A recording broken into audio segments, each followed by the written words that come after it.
Welcome back. Thank you for joining us again.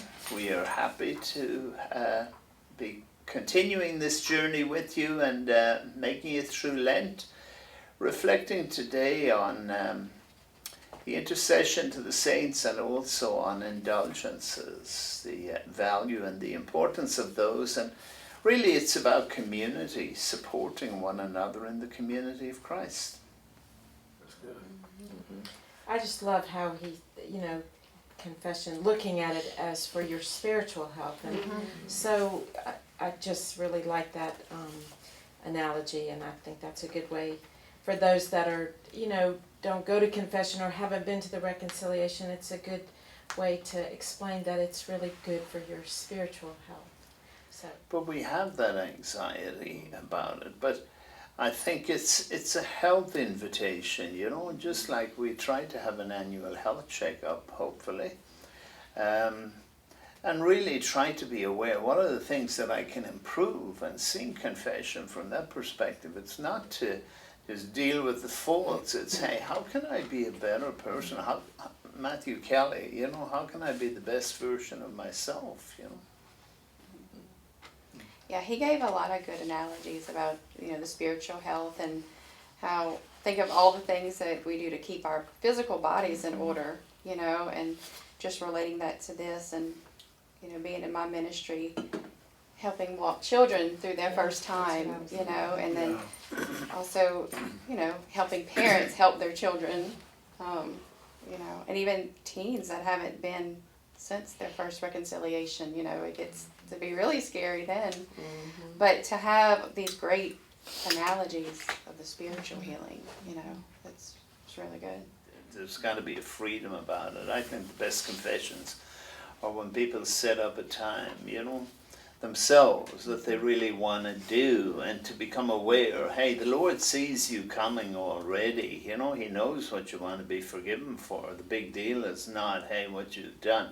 Big deal is, hey, he has seen you coming. The gospel is coming up this weekend, the prodigal son. Man, one of the great ones. The father was waiting at the head of the road from him, waiting and waiting, and hey, he sees him coming. Forget about all that stuff, that you want to acknowledge. Hey, you're here, you're my son, you're my beloved, And that's a great perspective of confession. It's dwindled, confession has, he says, because that we accept so much as not being sin anymore in society. So much is accepted that used to be, taboo, and it's definitely a sin, and still is. But we don't accept it as that, so that we don't want to confess it, or we want to confess it in private to God, because we think that's okay now. But he says it, I think James said you have to speak it. Yeah. So it has to be spoken. But how healthy do you want to be is really the big question, And I can't be healthy if I'm just holding on to the ailment, This next one I just Yeah. did not get. You didn't? No. It's certainly a whole lot more complex, really, on the language that he uses. Man, it's sort of like he slides right over it. I think he's going to move into it, and then, wow, It goes around, he loops just around. seems to slide right over Yeah, it. that's what Renee and I were talking about this morning. It seems like he's right here, and all of a sudden he just goes around it and never really hits on what it is. And when I was reading this, the first thing when I saw Indulgences, the first thing I thought of was like cake, and that's an indulgence. Yeah. But then I remembered when I read down where it says that it's not a payment, it's not the forgiveness of a debt, it's the payment of the debt. And then I got to remembering, and when I taught English, I remembered the Canterbury Tales and the Pardoner's Tale, and that's where he was going around selling indulgences. And I thought, okay, I'm really confused now.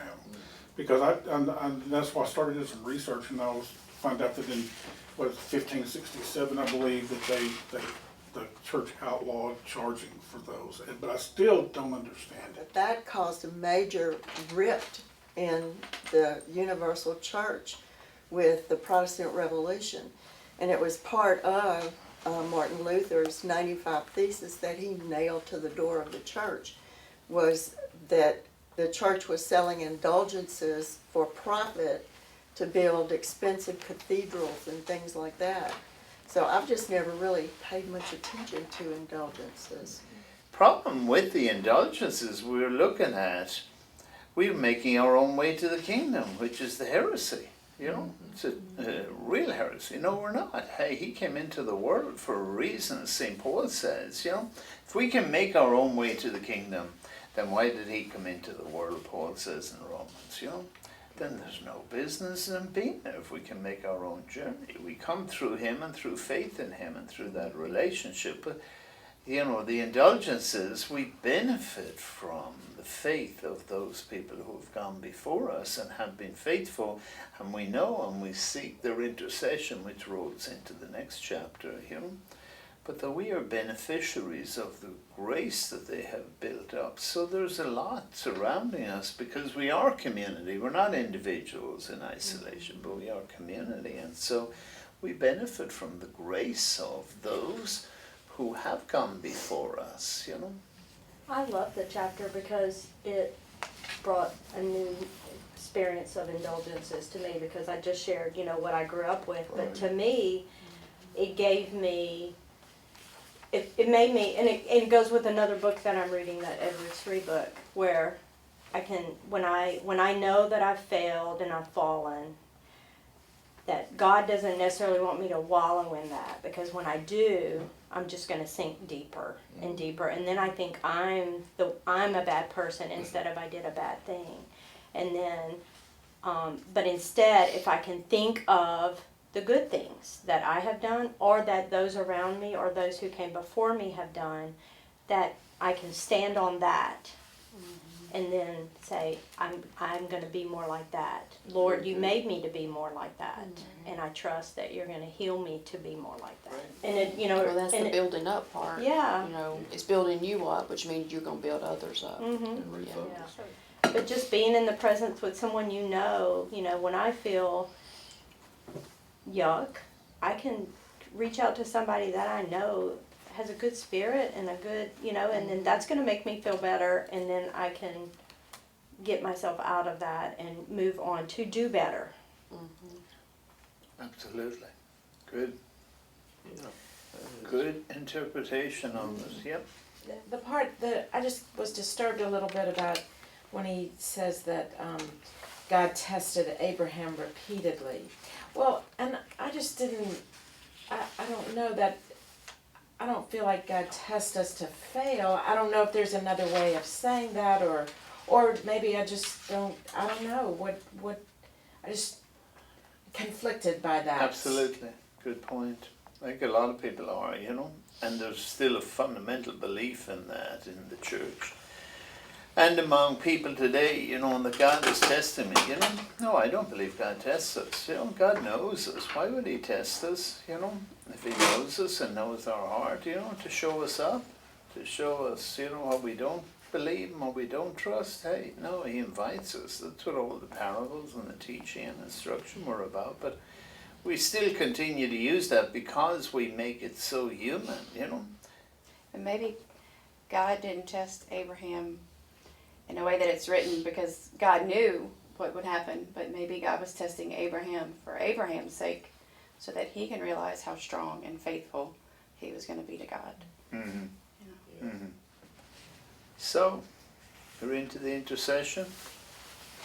I remember my mom when I was young, anytime he lost something, he prayed at St. Anthony. St. Is that Anthony. right? And then if you were hurt, you prayed for this. If your eyes were not good, you prayed to this saint. She had a saint for everybody. Absolutely. Yeah. But I think it can be very helpful as well, sort of like he mentions asking our parents and grandparents to help us and support us in particular things. Why would we not ask those who have lived honorably and lived well and whom we celebrate as having gotten there? Man, nice to have that help and that support, But ultimately it's to God, and through him, And I think it surprises some people to think of their own family members being saints, but they are. If you die and go to heaven, you're a saint. And I want to be in that number. There you go. That sounds big. Could make a song out of that. jingle to it. Yeah. I'll write the music. Okay. I could tell just a real quick story. You know, we pray every time we go on a trip before we leave the driveway, which most all of us probably do, and you know, to have a safe, uneventful trip. And as usual, we prayed, and we went to Texas with our camper, and we broke down. We prayed, you know, we'd never broken down before, and we broke down. And we had no way to get the camper back, and we were at a rest stop. And a guy we had met at the campground came by, stopped, and said, I don't live too far from here. I will, once I get settled, I'll come back and get your camper, and I'll bring it to your house in Mississippi. And I felt like it was God helping me, and I just gave him the keys and said, thank you. And 2 days later, he showed up with my camper and didn't want anything for it. So, Wow. yeah, you still have the trouble, is my point. Yeah. But if you pray like you said, hey, help me, Yeah. somehow the help comes. So I don't know where it came from. I'm like you. Was it God? Did he send an angel? What did he do? It didn't matter. But it did. Right. You Right. trusted. You Right. trusted that process. You know. Right. Yeah. And it's the adage that we've talked about a lot recently, you know, better light a candle than to curse the darkness. I mean, I could stay there and I could kick the old trailer and think, Yeah. this old darn trailer and go around and keep That's right. cussing and giving out about why in the heck do we have to leave and come out here, you know? Hey, people of Israel, it's exactly what they were doing with Moses, saying, why in the heck did we have to come out here into the desert? Man, we had enough food and we had enough of everything. We were okay where we were. Man, why'd you do this, you know? And we do the same. But then, you know, hey, if we settle in and say, okay, hey, Lord, there's something about this as well, that you were going to bring good, you know? And settle in, man, that happens. How great we hear of those stories at times and how kind and generous people really are.